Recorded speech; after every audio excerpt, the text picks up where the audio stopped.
Good morning. Carrying on once again in the book of Exodus with chapters 13 and 14. Chapter 13. Then the Lord spoke to Moses, saying, Consecrate to me all the firstborn, whatever opens the womb among the children of Israel, both of man and beast, it is mine. And Moses said to the people, Remember this day in which you went out of Egypt, out of the house of bondage, for by strength of hand the Lord brought you out of this place. No living bread shall be eaten. On this day you were going out in the month Abib, and it shall be when the Lord brings you into the land of the Canaanites and the Hittites and the Amorites and the Hivites and the Jebusites, which he swore to your fathers to give to you, a land flowing with milk and honey, that you shall keep this service in this month. 7 days you shall eat unleavened bread, and on the seventh day there shall be a feast to the Lord. Unleavened bread shall be eaten 7 days, and no leavened bread shall be seen among you, nor shall leaven be seen among you in all your quarters. And you shall tell your son in that day, saying, This is done because what the Lord did for me when I came up from Egypt. It shall be a sign, as a sign to you on your hand, and as a memorial between your eyes, that the Lord's law may be in your mouth. For with a strong hand the Lord has brought you out of Egypt. You shall therefore keep this ordinance in its season from year to year. And it shall be when the Lord brings you into the land of the Canaanites, as he swore to you and your fathers, and gives it to you, that you shall set apart to the Lord all that open the womb, that is every firstborn that comes from an animal which you have. The males shall be the Lord's, but every firstborn of a donkey you shall redeem with a lamb. And if you will not redeem it, then you shall break its neck. And all the firstborn of man among your sons you shall redeem. So it shall be when your son asks you in time to come, saying, What is this? That you shall say to him, By strength of the hand of the Lord brought us out of Egypt, out of the house of bondage. And it came to pass, when Pharaoh was stubborn about letting us go, that the Lord killed all the firstborn in the land of Egypt, both the firstborn of man and the firstborn of beast. Therefore I sacrifice to the Lord all males that open the womb, but all the firstborn of my sons I redeem. It shall be as a sign on your hand and as frontlets between your eyes, for by strength of hand the Lord brought us out of Egypt. Then it came to pass, when Pharaoh had let the people go, that God did not lead them by way of land of the Philistines, although that was near, for God said, Lest perhaps the people change their minds when they see war, and return to Egypt. So God led the people around by way of the wilderness of the Red Sea. And the children went up in orderly ranks out of the land of Egypt, and Moses took the bones of Joseph with him, for he had placed the children of Israel under solemn oath, saying, God will surely visit you, and you shall carry up my bones from here with you. So they took their journey from Succoth and camped in Etham at the edge of the wilderness.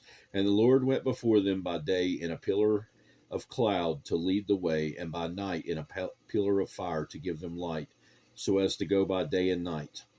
He did not take away the pillar of cloud by day or the pillar of fire by night from before the people. Chapter 14. Now the Lord spoke to Moses, saying, Speak to the children of Israel, that they turn and camp before Pi Hahiroth, between Migdol and the sea, opposite Baal Zephon. You shall camp before it by the sea. For Pharaoh will say of the children of Israel, They are bewildered by the land, the wilderness has closed them in. Then I will harden Pharaoh's heart, so that he will pursue them, and I will gain honor over Pharaoh and over all his army, that the Egyptians may know that I am the Lord. And they did so. Now it was told the king of Egypt that the people had fled, and the heart of Pharaoh and his servants was turned against the people, and they said, Why have we done this, that we have let Israel go from serving us? So he made ready his chariot and took his people with him. Also he took 600 choice chariots and all the chariots of Egypt, and captains over every one of them.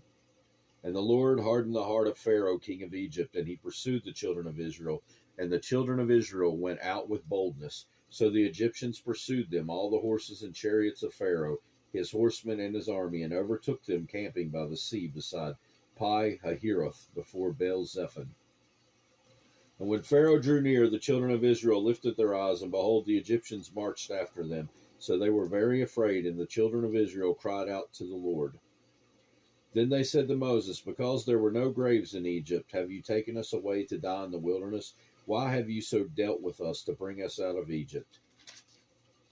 Is this not the word that we told you in Egypt, saying, let us alone that we may serve the Egyptians? For it would have been better for us to serve the Egyptians than that we should die in the wilderness. And Moses said to the people, do not be afraid. Stand still and see the salvation of the Lord, which he will accomplish for you today. For the Egyptians whom you see today, you shall see again no more forever. The Lord will fight for you, and you shall hold your peace. And the Lord said to Moses, why do you cry to me? Tell the children of Israel to go forward.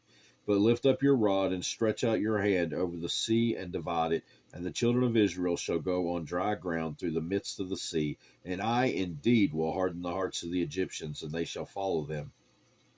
So I will gain honor over Pharaoh and over all his army, his chariots and his horsemen. Then the Egyptians shall know that I am the Lord, when I have gained honor for myself over Pharaoh, his chariots, and his horsemen.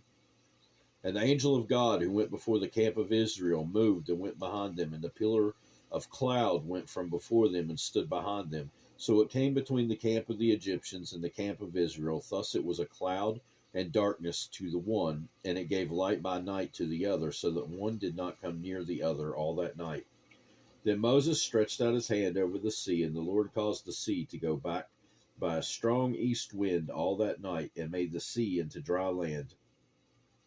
And the waters were divided. So the children of Israel went into the midst of the sea on the dry ground, and the waters were a wall to them on the right hand and on their left. And the Egyptians pursued and went after them into the midst of the sea, all Pharaoh's horses, his chariots, and his horsemen.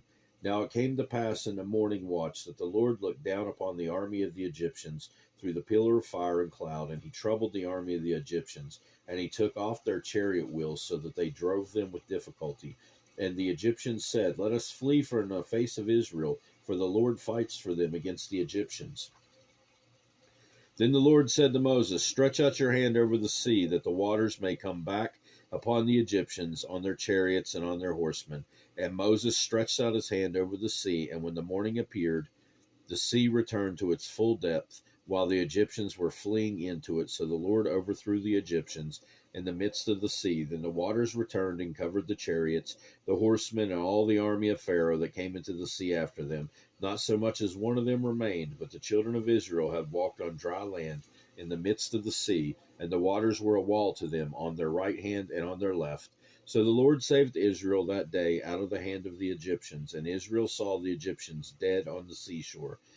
Thus Israel saw the great work which the Lord had done in Egypt, so that the people feared the Lord and believed the Lord and his servant Moses. That'll do it for this time. We'll carry on in Exodus again next time, God willing. Hope you have a great rest of your day. Goodbye.